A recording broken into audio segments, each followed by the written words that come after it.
வெந்த புண்ணும் ஆறிடுமா, வேதனை தான் தீர்ந்திடுமா?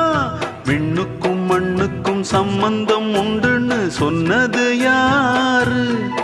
அது மன்னவன் பேரு. அந்த வானத்தை போல மனம் படைச்ச மன்னவனே, பனி துளிய போல குணம் படைச்ச தென்னவனே. மஞ்சளிலே ஒரு நூல் எடுத்து விண்ணுக்கும் மண்ணுக்கும் சம்பந்தம் உண்டுன்னு சொன்னது யாரு? அது மன்னவன் பேரு.